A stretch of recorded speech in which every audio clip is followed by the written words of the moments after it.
Om Swastiastu. Pemirsa Bali TV seputar Bali kembali hadir dengan menyajikan sejumlah informasi menarik untuk Anda. Di antaranya adalah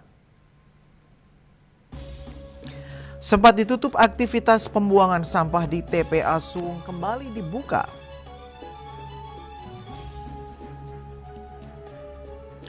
Lima belas penerbangan internasional alami pembatalan akibat penutupan ruang udara di kawasan Timur Tengah. Jangan lewatkan juga informasi menarik lainnya yang sudah disiapkan tim redaksi kami. Bersama saya Dwi Priawan, inilah Seputar Bali selengkapnya.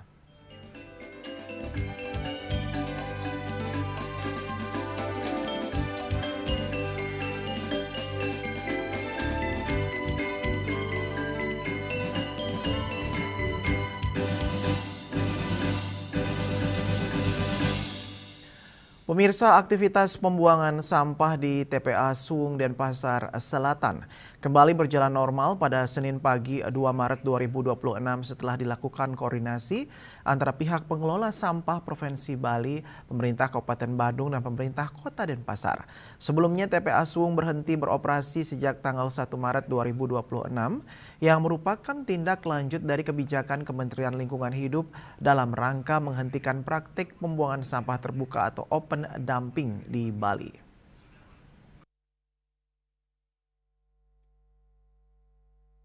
Berdasarkan hasil koordinasi yang berlangsung sejak pukul 8.00 WITA di kantor UPT Pengelolaan Sampah Provinsi Bali, Jalan TPA Suung, Sesetan, operasional TPA akan dibuka kembali pukul 09.00 WITA.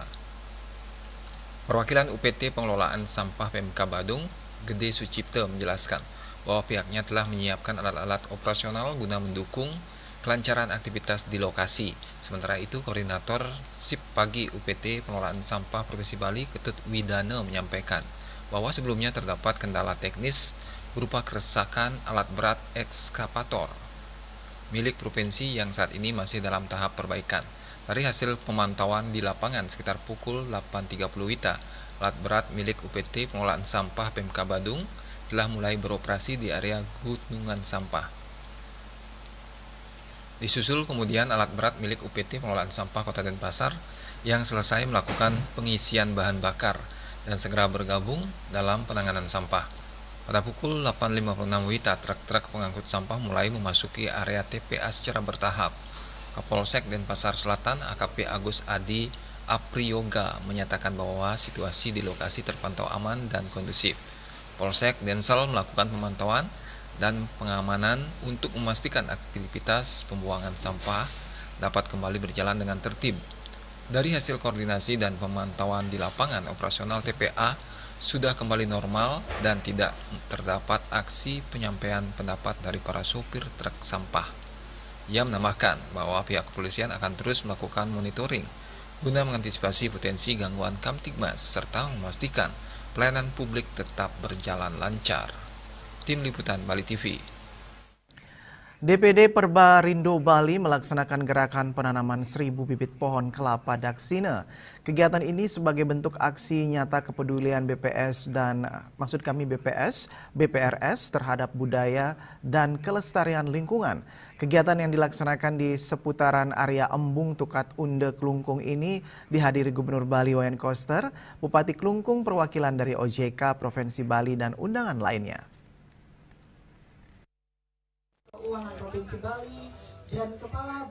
Menurut Ketua DPD Perbarindo Bali Ketut Komplit, kegiatan ini merupakan bentuk aksi nyata sebagai bentuk kepedulian terhadap lingkungan melalui penanaman pohon kelapa daksina jenis genjah dengan tujuan untuk melestarikan lingkungan termasuk budaya di mana kelapa daksina ini pernah langka dan mahal harganya dan dibutuhkan oleh masyarakat Bali dalam perlengkapan upacara, dan tanamannya juga multifungsi serta cepat berbuah dan gampang untuk dipanen.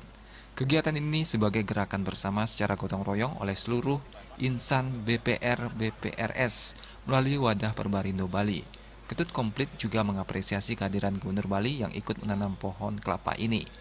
Wayan Koster selaku Gubernur Bali juga melihat bahwa BPR juga memiliki peran penting dalam pengembangan UMKM dan pertumbuhan ekonomi.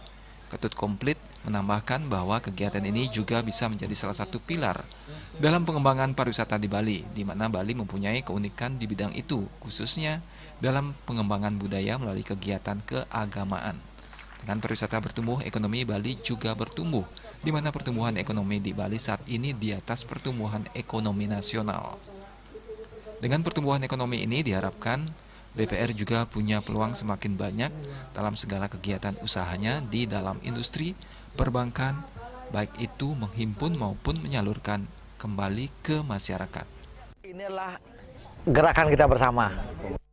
Gotong royong, BPRS melalui wadah Perbarindo hadir untuk melaksanakan, melestarikan adat budaya Bali dan melestarikan lingkungan sehingga kita semakin banyak orang datang. Patut apresiasi, patut gembira bahwa industri BPR bagi Bapak Gubernur selaku orang nomor 1 di Bali gitu kan, melihat bahwa BPR itu juga punya peran penting dalam pengembangan UMKM. Ya. Sementara itu, Gubernur Bali Wayan Koster mengatakan kelapa daksina ini merupakan kebutuhan di Bali dalam rangka melaksanakan upakarayanya. Komoditas ini bisa menjadi pemicu inflasi karena kebutuhannya begitu banyak di hari-hari tertentu yang berkaitan dengan pelaksanaan upacarayanya sehingga kelapa daksina menjadi langka dan mahal. Wayan Koster sangat mendukung dan mengucapkan terima kasih kepada Perbarindo Bali yang telah melaksanakan kegiatan penanaman pohon kelapa daksina ini sebagai salah satu strategi dalam menjaga budaya dan ekosistem alam sesuai visi Nangunsat Kerti Loka Bali.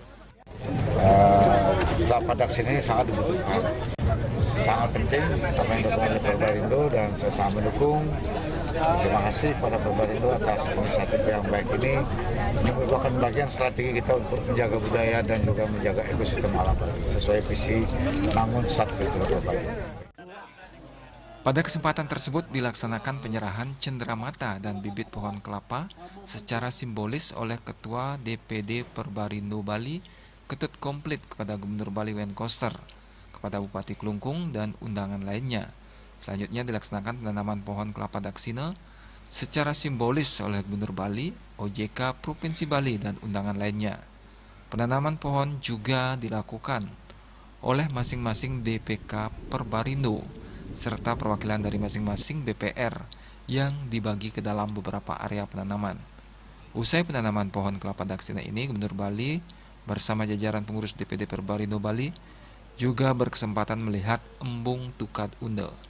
Humas Perbarindo Bali melaporkan.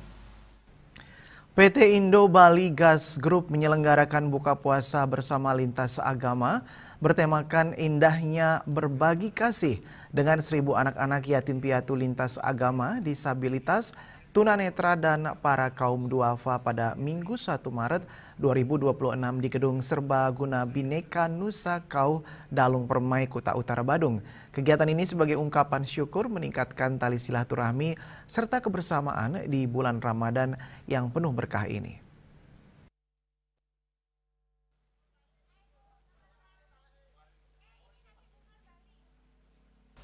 Owner PT Indo Bali Gas Group Dewi Supriyani SH mengatakan peserta buka puasa bersama lintas agama dihadiri 1.000 anak-anak yatim piatu yang berada di Jembrana, anak panti asuhan Alas Kasih Kristen Jembrana, anak-anak panti asuhan Katolik Jembrana, anak panti asuhan Hindu Jembrana, anak-anak panti asuhan Tunas Bangsa Denpasar, anak panti asuhan Tatwa Masih Denpasar, anak panti asuhan Suniagiri, tunanetra, disabilitas SMP di Nusa 2, tukang sunggi Pasar Cokro Aminoto, dan tukang parkir.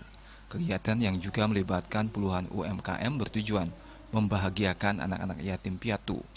Dipilihnya lintas agama menurut Dewi Supriyani. Meski berbeda agama, mereka tidak memilih menjadi anak-anak yatim piatu karena semua sama di mata Tuhan.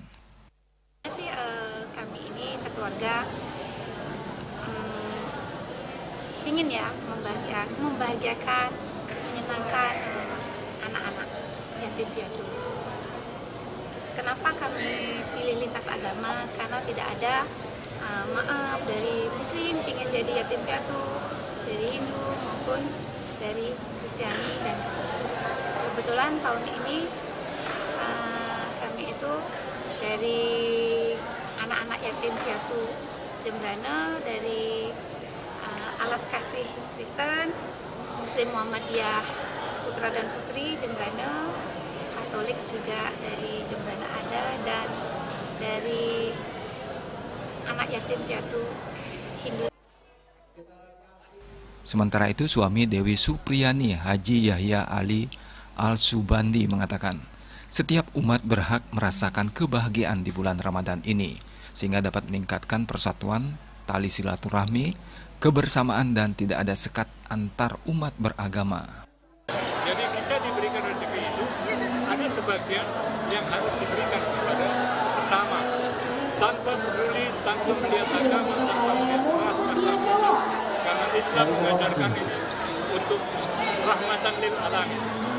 Jadi agama untuk semua umat manusia, semua alam semesta, termasuk hewan pun kita berhak untuk memberikan sedekah.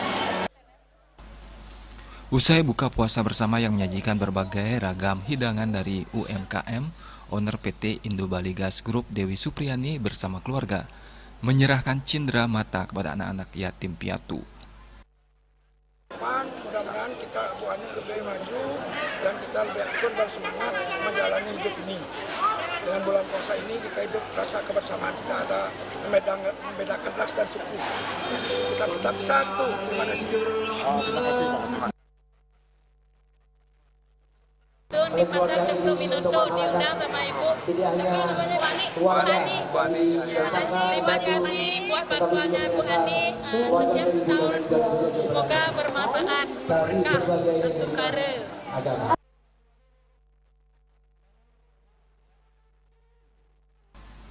Rais Wantara dan Agus Sudiatmika, Bali TV.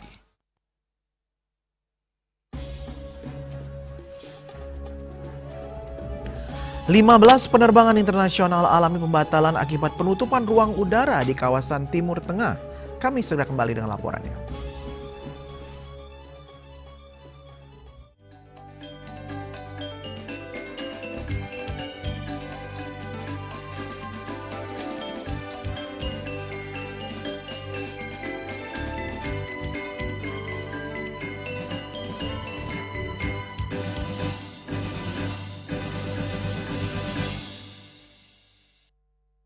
Minum kopi bisa dapat emas murni. Bisa dong. Menangkan 20 emas murni dari Kopi Luwak. Kumpulkan kopi luwak favoritmu, tata menjadi rangkaian yang menarik, foto atau video, upload ke sosial media, dan tag @kopiluwakofficial. Buruan kirim, jangan sampai ketinggalan. Kopi luwak dibuat dengan teknologi slow roasting yang diakui oleh BPOM. Harum nikmat aromanya menghadirkan kehangatan di bulan penuh berkah. Alhamdulillah. Selamat menunaikan ibadah puasa. Kopi Luwak, pelopor kopi hitam yang nyaman diminum. Emco, cat kayu dan besi.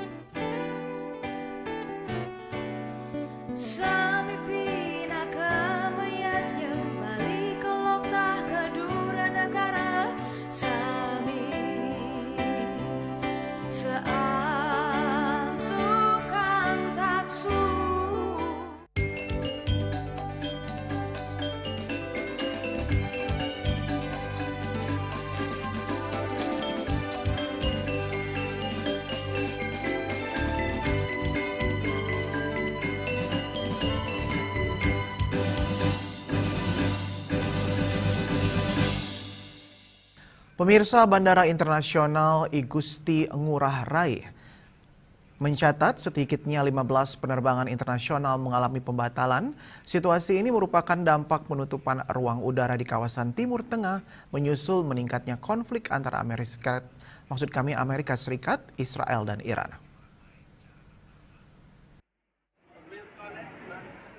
Berdasarkan data dari PT Angkasa Pura Indonesia, Bandara Gusti Ngurah Rai hingga Senin siang 2 Maret 2026 pada pukul 13.00 WITA, total 8 penerbangan keberangkatan dan 7 penerbangan kedatangan dari dan menuju Bali dibatalkan. Mayoritas penerbangan terdampak merupakan rute menuju kawasan Timur Tengah seperti Dubai, Abu Dhabi, dan Doha yang dioperasikan maskapai Emirates, Etihad Airways, serta Qatar Airways. Kepala Divisi Komunikasi dan Hukum PT Angkasa Pura Indonesia Bandara Gusti Ngurah Rai, Gede Eka Sandi Asmadi menyampaikan pembatalan penerbangan terjadi sebagai dampak langsung penutupan ruang udara di sejumlah negara kawasan konflik yang dinilai berisiko bagi keselamatan penerbangan sipil. Meski demikian, operasional penerbangan di Bandara Ngurah Rai secara umum tetap berjalan normal dan pelayanan kepada penumpang tetap berlangsung optimal. Pihak pengelola bandara bersama Airnav Indonesia terus melakukan pemantauan perkembangan situasi ruang udara internasional dan berkoordinasi dengan maskapai penerbangan terkait penyesuaian jadwal dan penanganan penumpang terdampak. Berdasarkan data maskapai, sebanyak 3.197 calon penumpang keberangkatan terdampak pembatalan penerbangan. Penanganan terhadap para penumpang dilakukan sesuai kebijakan masing-masing maskapai, termasuk pengaturan ulang jadwal maupun pengembalian tiket. Manajemen bandara juga telah menyiapkan pengaturan parking stand bagi sedikitnya 5 pesawat dari 3 maskapai yang terdampak pembatalan penerbangan. Pihak bandara mengimbau seluruh calon penumpang untuk secara aktif berkomunikasi dengan maskapai guna memperoleh informasi terbaru terkait jadwal penerbangan seiring situasi konflik di kawasan Timur Tengah yang makin dinamis. Tim Liputan Bali TV. Ketua DPRD Provinsi Bali Dewa Made Mahayadnya menyatakan panitia khusus tata ruang aset dan perizinan Pansus Trap DPRD Bali resmi diperpanjang selama 6 bulan ke depan. Sementara anggota Pansus dilakukan peremajaan nantinya berdasarkan usulan dari 4 fraksi di DPRD Bali.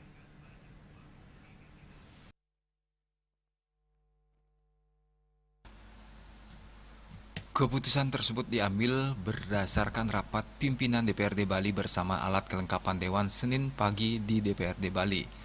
Ketua DPRD Bali Dewa Made Mahayadnya mengatakan masa tugas Pansus Trap DPRD Bali resmi diperpanjang selama 6 bulan ke depan setelah berakhir pada 3 Maret 2026. Perpanjangan masa tugas Pansus Trap dipandang perlu guna memastikan pengawasan terhadap dugaan pelanggaran tata ruang aset dan perizinan di Provinsi Bali tetap berjalan optimal. Dalam rapat pimpinan DPRD Bali tersebut, Ketua Pansus Trap masih tetap dipercayakan kepada Imadi Suparte dari Partai Demokrasi Indonesia Perjuangan. Sementara untuk komposisi anggota Pansus dilakukan peremajaan dengan mengadopsi usulan dari 4 fraksi di DPRD Bali. Terkait dukungan anggaran, Dewa Made Mahayadnya memastikan pembiayaan Pansus Trap telah ditetapkan dalam anggaran induk tahun 2026 sehingga pelaksanaan tugas Pansus dapat berjalan sesuai rencana. Rapim hari ini memutuskan 3 hal. 1, Pansus Trap diperpanjang.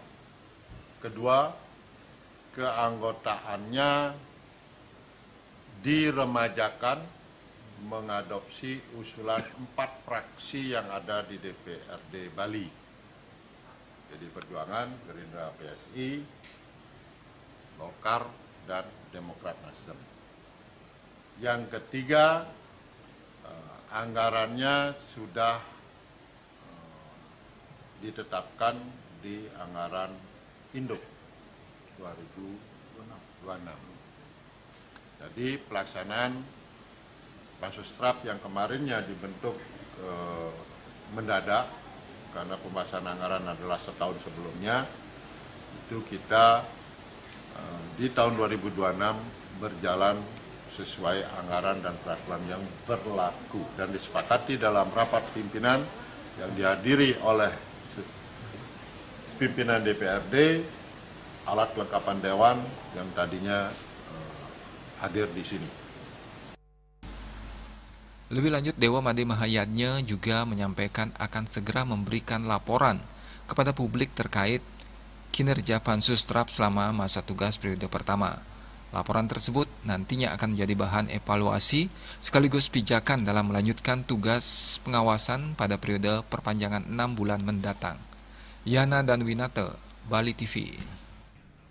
Polda Bali melalui Direktorat Intelijen dan Keamanan di Tintelkam terus memperkuat sinergi dengan pelaku usaha pariwisata di Nusa Penida dalam mendukung ketertiban perizinan kepatuhan pajak daerah dan menjaga stabilitas keamanan pariwisata menjelang musim kunjungan wisatawan atau high season tahun 2026. Kegiatan sinergitas tersebut dilaksanakan pada Sabtu 27 Februari 2026 lalu di Kaspela Beach Club, Desa Kutampi Kaler, Kecamatan Nusa Penida, Kabupaten Kelungkung.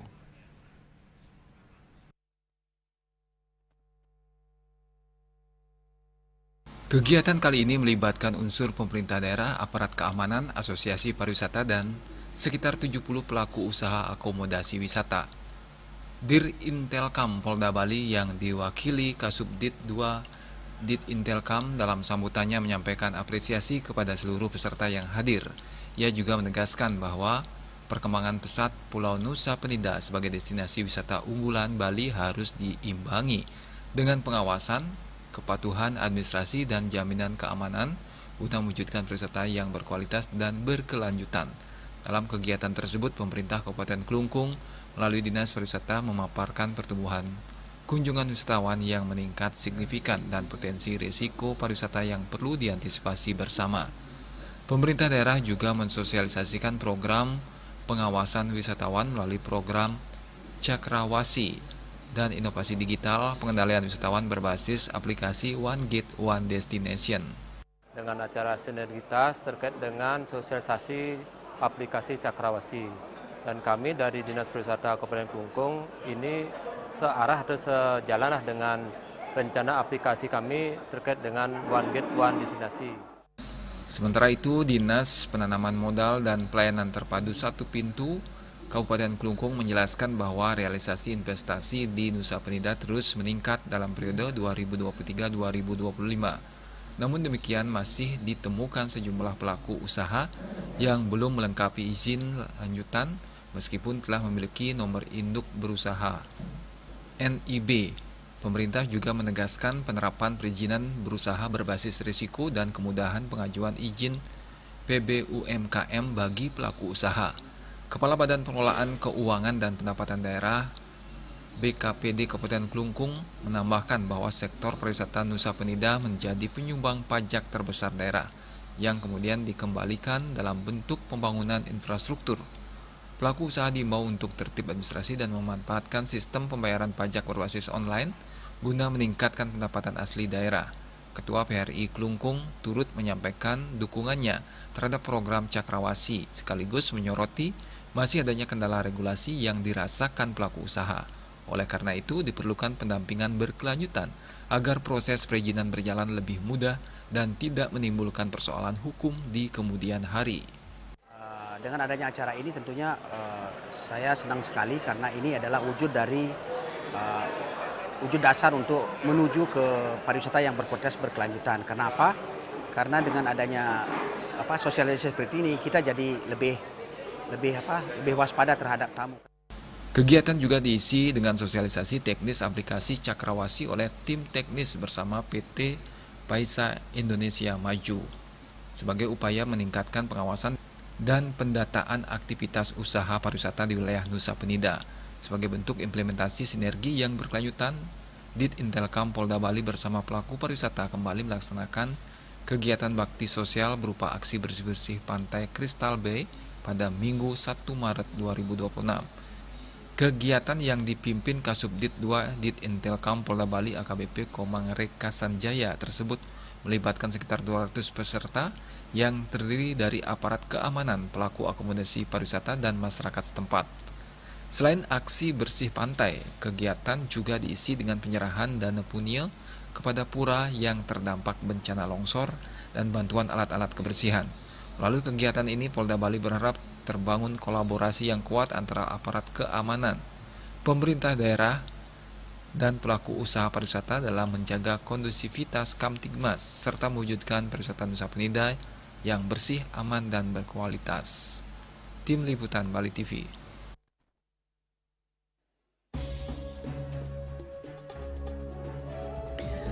Kami akan segera kembali dengan informasi dampak konflik Timur Tengah, penerbangan terganggu, pariwisata Bali ikut tertekan.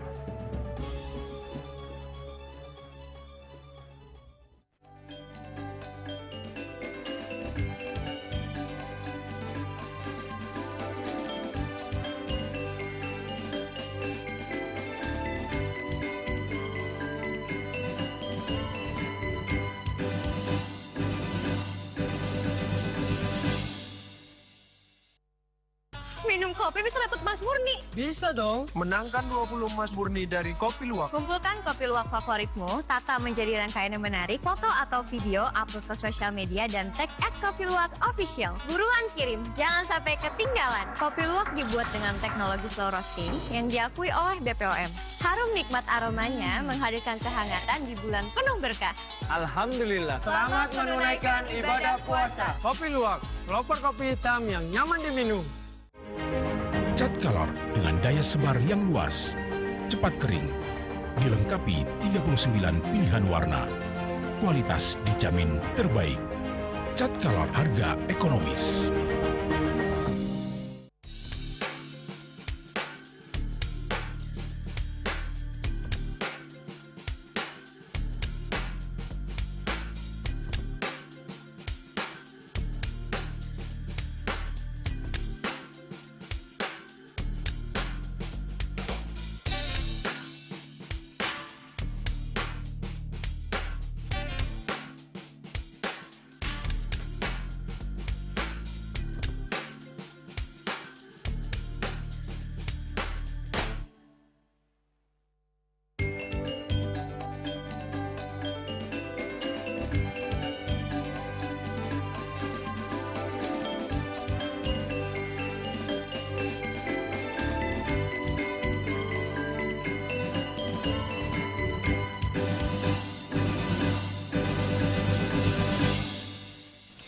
Pemirsa, konflik militer antara Amerika Serikat dan Israel terhadap Iran memicu penutupan ruang udara di sejumlah negara kawasan Timur Tengah.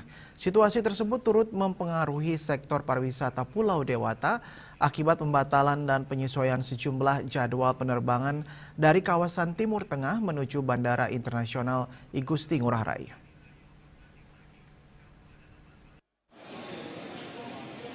Ketegangan geopolitik di kawasan Timur Tengah menyebabkan maskapai penerbangan menghindari jalur udara yang dinilai rawan konflik.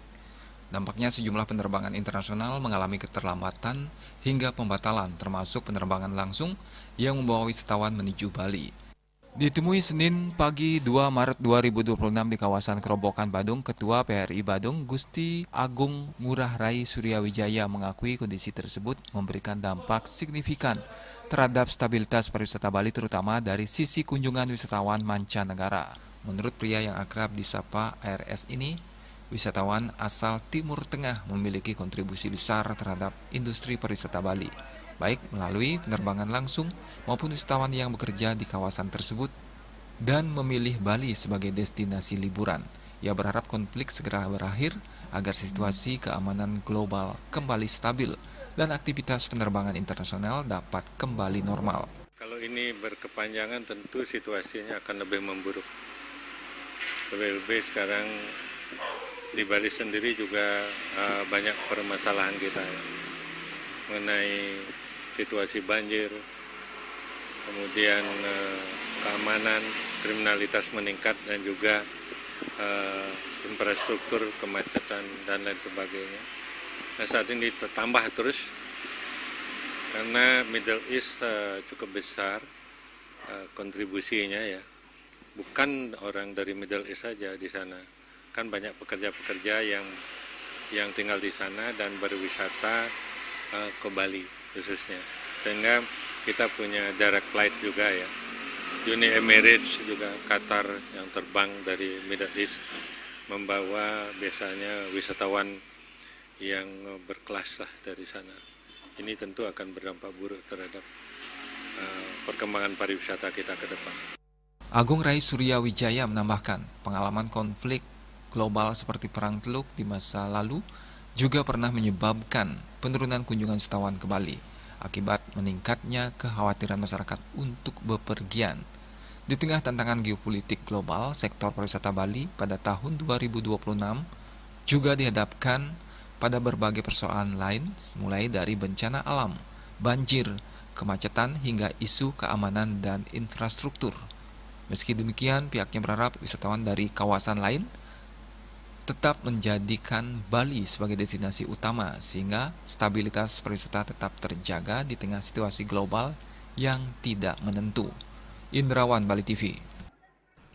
Ketegangan di kawasan Timur Tengah akibat konflik antara Amerika Serikat, Israel, dan Iran mulai berdampak pada sektor pariwisata. Pelaku industri pariwisata Bali menyatakan kondisi ini berpotensi mengganggu arus kunjungan wisatawan mancanegara ke Pulau Dewata. Ketua Association of the Indonesian Tour and Travel Agencies atau ASITA Bali, Putu Winastra, ditemui Senin pagi 2 Maret 2026 mengungkapkan serangan yang terjadi pada Sabtu lalu menimbulkan kekhawatiran di kalangan pelaku pariwisata. Menurut Putu Winastra, sejumlah penerbangan dilaporkan batal dan ditunda sehingga terjadi penumpukan penumpang di bandara. Beberapa wisatawan yang seharusnya meninggalkan Bali terpaksa memperpanjang masa tinggal karena tidak mendapatkan jadwal penerbangan. Jika kondisi ini berlangsung lama, dampaknya dinilai cukup besar terhadap stabilitas kunjungan wisata Bali, termasuk potensi pembatalan dan penundaan perjalanan wisatawan yang akan datang, khususnya dari Eropa yang transit melalui Timur Tengah. Di Bali sebagai sebuah destinasi pariwisata akan terjadi pembatalan, penundaan dan sebagainya. Tetapi apa yang harus kita lakukan dalam situasi ini? Bagaimana kita mencari solusi memitigasi hal-hal yang kita tidak inginkan ke depannya. Tentu di Eropa sendiri juga masih tutup pada saat itu. Maka saya meyakini dalam 1 minggu ke depan ini pasti akan banyak informasi update-update yang kami akan dapatkan dari partner-partner kami di Eropa. Oleh karenanya kami meminta kepada anggota kami untuk segera menyampaikan situasi ini atau bagaimana insight mereka. Apakah wisatawan yang sudah booking untuk datang di bulan Maret dan April ini, apakah mereka final akan datang dengan menggunakan maskapai yang lain atau bagaimana? Jadi kami sifatnya masih wait and see. ASITA Bali bersama stakeholder pariwisata seperti PHRI, Bali Tourism Board, IHGMA, dan HPI tengah berkoordinasi untuk memberikan kemudahan bagi wisatawan, diantaranya dengan kebijakan perpanjangan masa tinggal hotel dengan harga khusus, serta skema deposit fleksibel bagi wisatawan yang menunda kedatangan. Selain itu, pemerintah diharapkan turut berperan aktif berkomunikasi dengan maskapai di luar kawasan Timur Tengah guna menambah frekuensi penerbangan langsung ke Bali. Winata, Bali TV. Makin banyaknya kunjungan wisatawan ke Bali membuat beban Pulau Bali makin meningkat. Daya dukung Pulau Bali yang terbatas perlu dipertimbangkan dalam rangka menuju pariwisata berkualitas. Meningkatnya kunjungan wisatawan ke Bali tiap tahun menjadi berkah tersendiri. Namun di satu sisi hal tersebut juga memicu permintaan akan lahan, penambahan akomodasi, dan masuknya investasi asing yang berpotensi melemahkan usaha lokal. Pertumbuhan ini tidak seimbang dengan daya dukung Bali yang terbatas. Praktisi pariwisata Bali Bagus Sudibyo menilai bahwa secara nasional Indonesia masih membutuhkan investasi, baik penanaman modal asing maupun penanaman modal dalam negeri. Namun khusus untuk Bali, terutama sektor pariwisata, ia menekankan pentingnya penghitungan serius terhadap daya dukung atau carrying capacity pulau tersebut. Menurutnya, perhitungan itu harus mencakup jumlah ideal wisatawan yang dapat berkunjung setiap tahun dikalikan dengan lama tinggal serta disesuaikan dengan ketersediaan akomodasi dan fasilitas pendukung lainnya. Selain itu, angka tersebut perlu dibandingkan dengan jumlah penduduk tetap warga Bali maupun masyarakat yang tinggal di Bali. Ia juga menegaskan bahwa jika Bali ingin benar-benar mewujudkan pariwisata berkualitas dan berkelanjutan, maka konsep Sustainable Tourism Development harus diterapkan secara konsisten. Ada baiknya, beberapa kali sudah saya menyampaikan, dilakukan moratorium dulu. Henti sejenak, dilakukan penghitungan secara seksama, dan di sana disepakati bersama berapa sebenarnya ideal keinginan kita untuk mendatangkan wisatawan dalam setahun dibandingkan dengan luas Pulau Bali itu sendiri yang tentu tidak akan pernah bertambah. Jumlah penduduk yang senantiasa dinamis bertambah. Nah, baru sisanya itu untuk wisatawan. So, jangan sampai kedatangan wisatawan itu membuat masyarakat lokal itu menjadi tidak nyaman.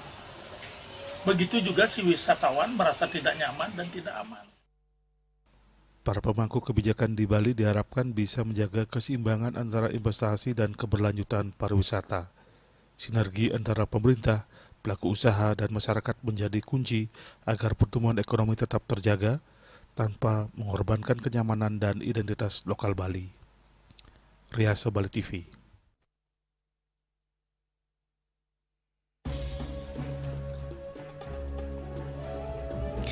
Polisi ringkus pelaku curanmor dan pencurian pelek mobil. Kami segera kembali dengan informasinya.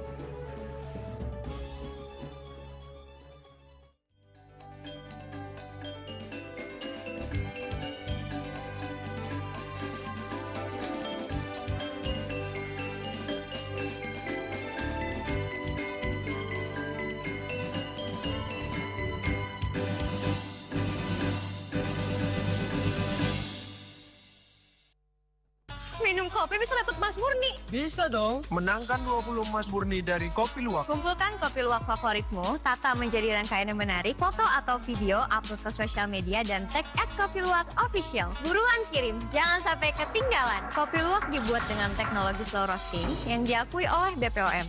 Harum nikmat aromanya menghadirkan kehangatan di bulan penuh berkah. Alhamdulillah. Selamat menunaikan ibadah puasa. Kopi Luwak, pelopor kopi hitam yang nyaman diminum. Cemalunya sujatine ada di lohe terus terang beli yang sama ngari terus dan beli ganti mati kalau matang landingin kamu teddy. Saksikan Bali Playlist setiap hari pukul 13 dan 14 WITA hanya di Bali TV.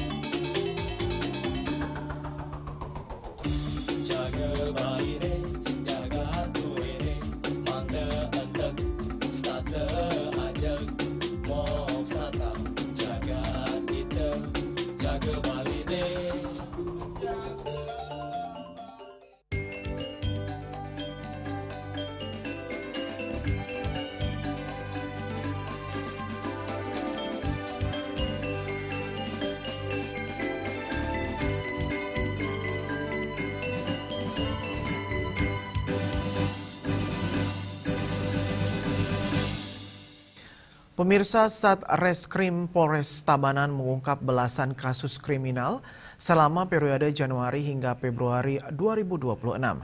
Kasus yang ditangani meliputi pencurian motor maupun pelek mobil. Sebanyak 14 kasus pencurian dengan 19 tersangka diungkap jajaran Polres Tabanan. 2 diantaranya yakni kasus pencurian velg mobil di Banjar Cepake, Kecamatan Kediri, serta pencurian baterai tower provider. Aksi pencurian kendaraan bermotor di wilayah Tabanan sempat meningkat sejak awal tahun. Sementara dalam pelaksanaan operasi Sikat sejak Januari 2026 membekuk 8 pelaku dan mengamankan belasan sepeda motor hasil curian. Ke-8 pelaku diringkus di sejumlah lokasi berbeda di wilayah hukum Tabanan. Para pelaku menjalankan aksinya dengan menyasar motor yang parkir dalam kondisi kurang aman. Pelaku memanfaatkan kelengahan pemilik kendaraan, terutama sepeda motor yang ditinggalkan dalam kondisi kunci masih nyantol, serta menggunakan kunci palsu. Selain curanmor, polisi juga meringkus pelaku pencuri velg mobil maupun mesin traktor. Kita total ada pengungkapan 14 kasus pencurian yang terdiri dari 13 kasus pencurian dan 1 kasus penodaan. Adapun jumlah tersangkanya ada 19 orang yang semuanya itu laki-laki dewasa. Kasus curanmor di wilayah hukum Polres Tabanan pada awal 2026 mengalami peningkatan sekitar 10 hingga 15% dibandingkan periode yang sama tahun sebelumnya. Kenaikan tersebut dipicu meningkatnya mobilitas masyarakat menjelang Hari Raya Nyepi dan Idul Fitri. Ada beberapa kejahatan yang meningkat khususnya curanmor ini. Kalau kita bicara angka, saya harus mengumpulkan dulu bicara angka berapa. Tapi peningkatan itu ada secara signifikan. Kenaikannya sekitar hampir 10 sampai dengan 15% dari bulan yang sebelumnya. Polisi menghimbau masyarakat agar lebih waspada dan disiplin dalam mengamankan kendaraan. Raiswantara, Bali TV. Sementara itu, Satres Narkoba Polres Tabanan mengamankan 11 tersangka kasus tindak pidana narkotika selama periode Januari hingga Februari 2026. Salah satu tersangka adalah oknum seorang kepala wilayah Kawil di Desa Bongan, Kecamatan Tabanan, berinisial PA.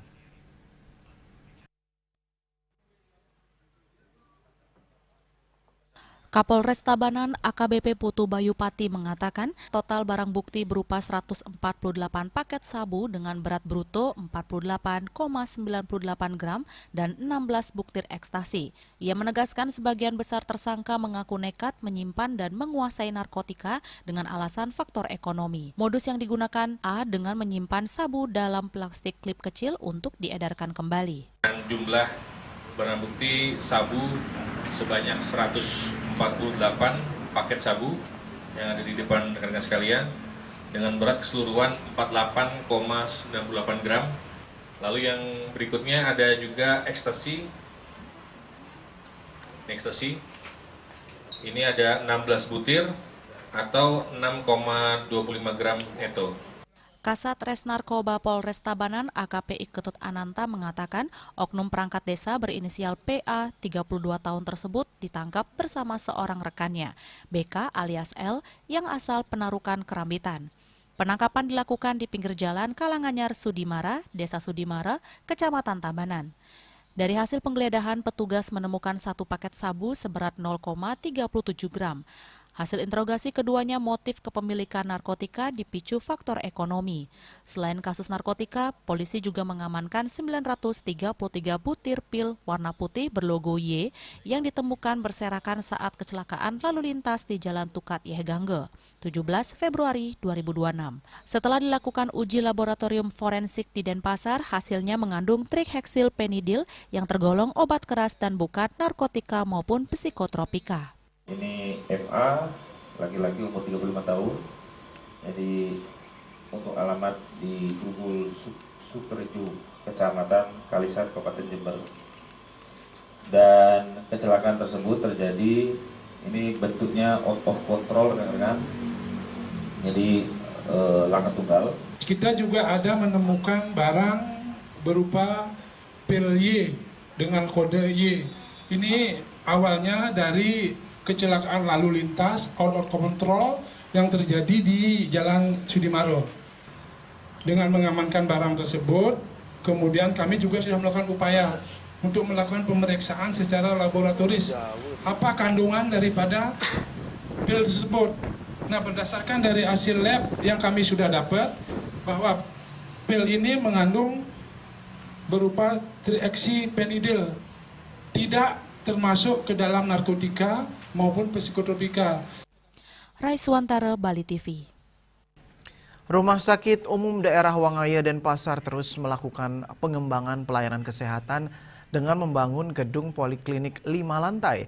Pembangunan ini dilakukan tanpa menghilangkan jejak sejarah pada arsitektur bangunannya, di mana RSUD Wangaya dikenal sebagai rumah sakit tertua di Bali. Direktur RSUD Wangaya Denpasar, Dr. Ana Agung Madewidiase menjelaskan, pembangunan poliklinik baru menjadi kebutuhan mendesak mengingat infrastruktur bangunan lama yang sudah berusia cukup tua. Meski demikian, pihaknya tetap mempertahankan karakter arsitektur bersejarah dengan mengadopsi desain bergaya kolonial Belanda agar selaras dengan bangunan lama. Sebelum pembangunan dimulai, ia memaparkan rumah sakit telah melakukan sosialisasi melalui forum konsultasi publik di tingkat desa dan lingkungan sekitar. Pembangunan direncanakan mulai pada Maret 2026 dan ditargetkan rampung pada 26 Desember 2026. Ia mengatakan pengembangan ini juga dilakukan untuk memperkuat pelayanan madya di Rumah Sakit Umum Daerah Wengaye yang kini tidak hanya melayani poliklinik khusus tetapi juga meningkatkan layanan konsultasi dokter spesialis dan konsultan, termasuk di bidang penyakit dalam serta poliklinik lainnya. Kedepan ia menegaskan rumah sakit juga akan menghadirkan poliradiologi dengan teknologi yang lebih canggih guna menunjang pelayanan kesehatan masyarakat khususnya warga Kota Denpasar dan Bali pada umumnya. Sekarang ini kita melakukan pembangunan poliklinik di mana kita ketahui Rumah Sakit Wengaye merupakan rumah sakit tertua di mana bangunannya infrastrukturnya itu memang lama. Jadi kita akan mempertahankan dan membangun gedung lantai 5 untuk poliklinik dengan mengadopsi bangunan dan rancangan gedung yang mirip bangunan kolonial Belanda. Jadi bangunannya yang sudah kami sosialisasikan dengan melakukan forum konsultasi publik baik di tingkat desa dan lingkungan, di mana perencanaan pembangunan poliklinik ini rencana akan kami lakukan mulai bulan Maret dan selesai tanggal 26 Desember 2026. Untuk poliklinik yang sekarang karena luas lahan kami yang terbatas, nanti poliklinik kami rencanakan pembangunan 5 lantai yang sudah memenuhi syarat-syarat untuk pembangunan rumah sakit. Di mana kita ketahui kebutuhan sekarang Rumah Sakit Wengaye untuk pelayanan madya. Bukan hanya kita melayani poliklinik khusus, jadi kami harus melakukan pengembangan poliklinik. Jadi hal ini tentu membutuhkan pelayanan di madya ini, poliklinik, pengembangan poliklinik yang ada. Seperti nanti di internal kami juga akan melakukan pengembangan dan pelayanan konsultasi konsultan yang menangani untuk penyakit dalam serta poliklinik lainnya kami lakukan pengembangan untuk pelayanan di pelayanan konsultan. Dengan pembangunan poliklinik 5 lantai ini, RSUD Wengaye menegaskan komitmennya untuk terus bertransformasi menghadirkan pelayanan kesehatan yang profesional, modern, dan tetap berakar pada nilai sejarah yang menjadi identitasnya. Bunga dan Mastike, Bali TV.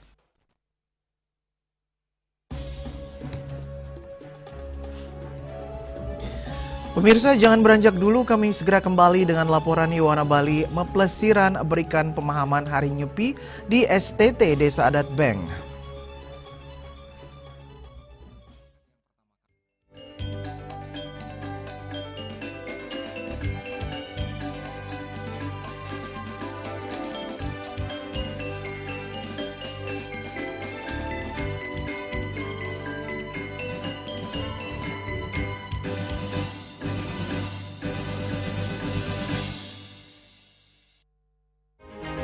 Cat Color dengan daya sebar yang luas, cepat kering, dilengkapi 39 pilihan warna. Kualitas dijamin terbaik. Cat Color harga ekonomis. Musim hujan tiba, bencana banjir bisa mengancam jika kita tidak waspada. Kebiasaan buruk seperti membuang sampah sembarangan bisa menyumbat aliran air.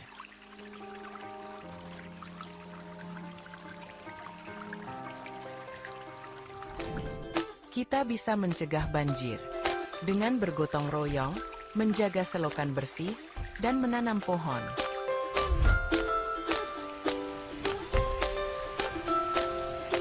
Siaga di musim hujan, jaga lingkungan kita.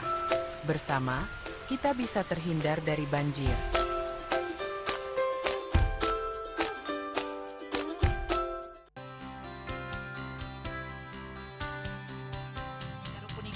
Yang disampun agak alit kulit.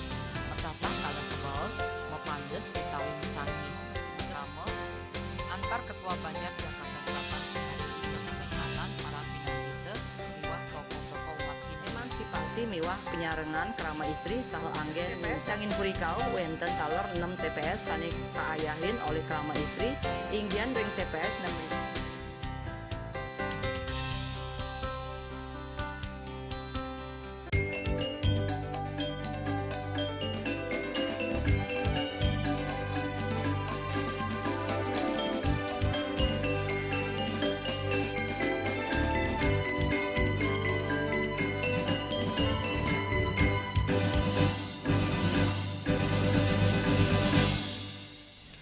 Pemirsa, Yohana Bali Mepelesiran kali ini mengunjungi para pemuda seke Truna-Truni di Desa Adat Beng Gianyar Minggu malam 1 Maret 2026.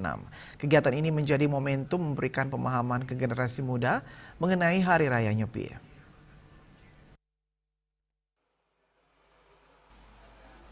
Kegiatan berlangsung di Wantilan Desa Adat Beng yang diikuti STT se-Desa Adat setempat.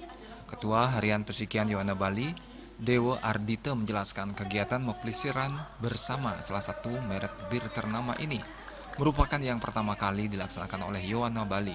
Aksi ini tidak sekedar menjadi ajang berkumpul dan hiburan, tetapi juga mengusung misi pendidikan kepada para peserta agar mendapatkan pemahaman dan literasi mendalam mengenai makna catur berata penyepian yang mencakup amati geni, amati karya, amati lelungan, dan amati lelanguan dengan mengedepankan pemahaman nilai-nilai spiritual dan kebudayaan Bali.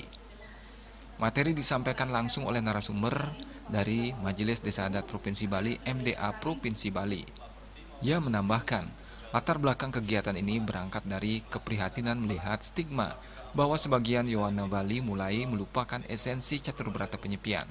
Nilai-nilai kecil yang seharusnya dijaga perlahan mulai terkikis. Dari sinilah Yohana Bali tergerak untuk berkeliling ke seluruh kabupaten kota se-Bali guna menyampaikan kembali makna sejati catur berata penyepian. Kegiatan kali ini menghadirkan pembicara Kadek Dharma Apriana yang memberikan pemahaman secara simpel sesuai teks-teks agama berkaitan Hari Raya Suci Nyepi secara langsung kepada Yohana STT dan diisi juga dengan sesi tanya jawab. Di mana kita dari Pesikian Yono Provinsi Bali melihat hari ini Banjar yang ada di Bali ini sangat jarang berdiskusi berkaitan dengan Nyepi, berkaitan dengan hari raya besar kita. Ini jarang terjadi di Banjaran.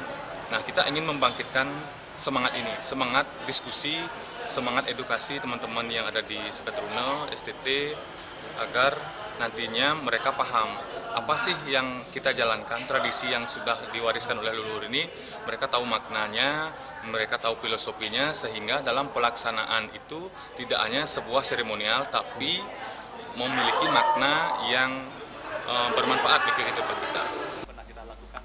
Mengakhiri acara ini, suasana semakin semarak dengan hiburan dari artis Bali Nano Biru yang membawakan sejumlah lagu hit andalannya untuk menghibur para peserta. Winata, Bali TV.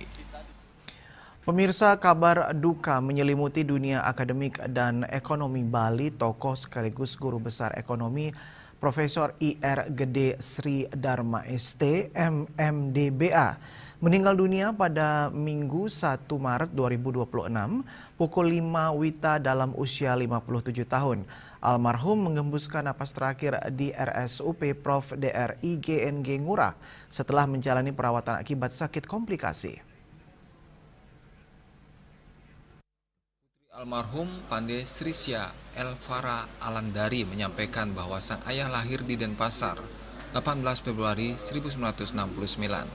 Ia dikenal luas sebagai akademisi visioner yang telah mendedikasikan hidupnya bagi pengembangan pendidikan dan ekonomi Bali. Semasa hidupnya, Prof. Sri Dharma menjabat sebagai Rektor Universitas Pendidikan Nasional atau Undiknas selama 3 periode, yakni 2005 hingga 2019.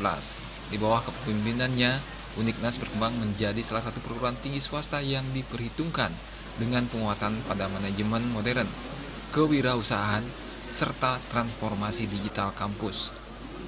Sebagai pengamat ekonomi, almarhum konsisten mendorong pemulihan dan pembangunan ekonomi Bali, terutama pasca pandemi. Ia aktif menyuarakan pentingnya digitalisasi UMKM, penguatan sektor wisata domestik, serta dukungan terhadap kebijakan retribusi wisatawan asing guna menjaga keberlanjutan budaya dan lingkungan Bali.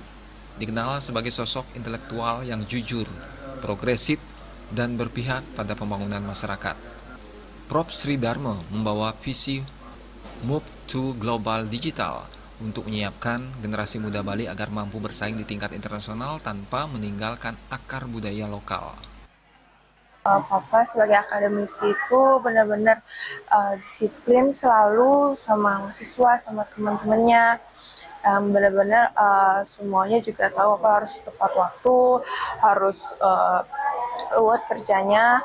Terus Papa juga selalu menginspirasi untuk teman-teman dan mahasiswanya itu untuk belajar setinggi-tingginya menuntut pendidikan di dalam maupun di luar negeri.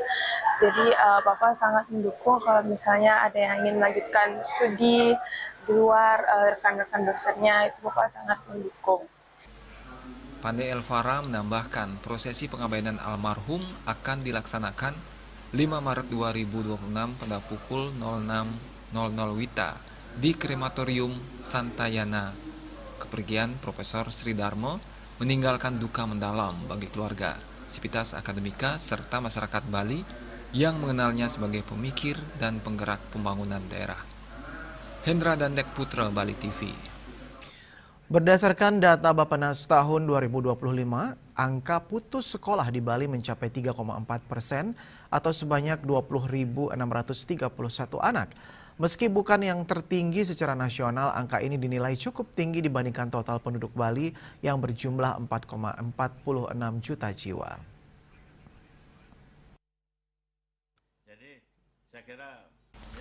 Praktisi pendidikan Gusti Bagus Artanegara menyebut angka tersebut cukup mengejutkan. Ia berharap pada tahun 2026 ini persentase tersebut sudah bisa ditekan lebih rendah melalui berbagai program pemerintah seperti pembangunan sekolah rakyat dan program makan bergizi gratis. Namun menurutnya, penanganan anak putus sekolah dan anak terlantar tidak bisa hanya mengandalkan pemerintah.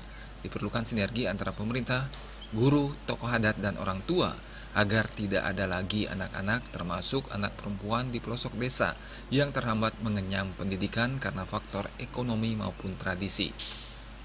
Diharapkan dengan kolaborasi semua pihak, angka putus sekolah di Bali dapat terus ditekan demi mewujudkan generasi emas di masa depan. Dan ini kita tidak bisa serahkan sepenuhnya kepada pemerintah saja, tapi juga masyarakat juga harus bisa membantu. Jadi ya yang namanya guru pengajian harus terlibat, guru wisesa pemerintah harus juga terlibat. Sudah itu guru rupaka masyarakat, orang tua juga terlibat. Jadi ini perlu adanya sinergi semua potensi yang ada. Jangan sampai Bali yang sudah kecil dan banyak orang-orang yang hebat, lalu ada masih anak terlantar. Ini yang kita tidak inginkan. Ia menambahkan, pemerintah segera melakukan pendataan ulang anak putus sekolah dan anak terlantar secara akurat oleh Dinas Sosial dan Dinas Pendidikan agar penanganan tepat sasaran. Dari 20.631 anak putus sekolah, dari jumlah tersebut tercatat sebagai anak terlantar. Winata, Bali TV. Dan kini kami sampaikan informasi perakiraan cuaca untuk kabupaten kota di Bali.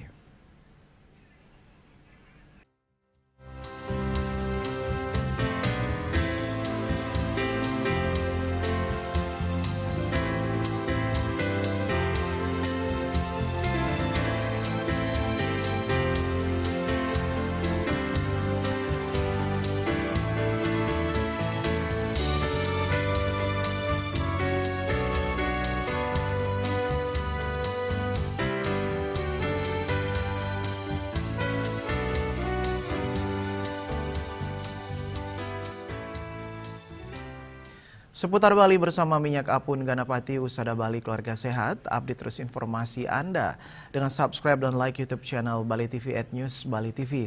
Mewakili redaksi yang bertugas, saya Dwi Priawan pamit undur. Terima kasih atas perhatian Anda dan sampai jumpa. Om Santi Santi Santi Om.